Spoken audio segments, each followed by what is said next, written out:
When in Darwin, there's a list of things you've got to do. And I've got my own version of that list, which starts and almost ends with visiting the only 100% family-owned and operated microbrewery in Darwin. And it's just 10 minutes from the city centre. I'm meeting Chris, the passionate brewer letting loose in a shed. I was in the army, so I spent 16 years in the army, and I always loved beer.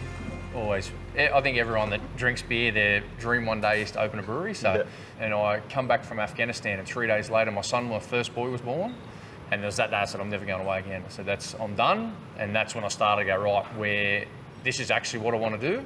How do I get there to do it? So my wife got a job down in Hobart. So I took 12 months leave and was a stay-at-home dad. So 2 days a week he'd go to school and I'd go and volunteer in a brewery. So then got back here and thought, bugger it, why not? So we just bought all the gear and then went from there.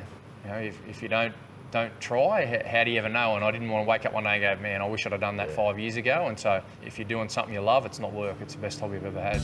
Bloody hell. Thought this guy was a brewer, not a life coach. I'm inspired. I'm guessing, are you Beaver? Is that where did the name come from? So Steve Menzies. So he's like a rugby. I'm a Manly Seagull supporter.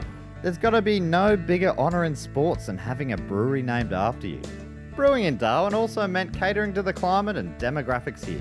You know, in Melbourne, you look nothing more than in winter going down have a nice big stout. Yeah. In winter here, it still only gets to 28, 26. You know, it plays a big part that you've got to have drinkable beers. You've got to have stuff that we try and make beers that 8 out of 10 people will drink. So not too extreme. And when we started out, we've made everything on a lighter scale, and now we're starting to build into it. You've still got to. I mean, it's bigger ranges I've seen since we're in Adelaide. Yeah, look, I love beer. Yeah. I love beer. I love making beer, and we've got a big range, but we don't sort of do it on the extreme side of it. So you can make a really big, robust porter. We make ours, an oatmeal porter, so it's not over the top. We just try and open people's eyes. If you haven't got an option there, they're not going to try. Because you have one bad beer, people come to the territory and go, oh, that territory beer was rubbish. There's only 3 or 4 of us here, so they're not going to associate it with an individual brewery. So the more people drinking craft beer, the better it is for everybody. Because up here, we struggle really badly with tap contracts. So the more people that are trying craft beer and the more people walk into a pub and say, hey, have you got that on? It doesn't matter if it's mine, whose it is. It means that it's starting to change people's minds. And it's not at the ground level we have to change it. It's the publicans and everywhere above that. Yeah, like the more craft beer sold, the better it is. So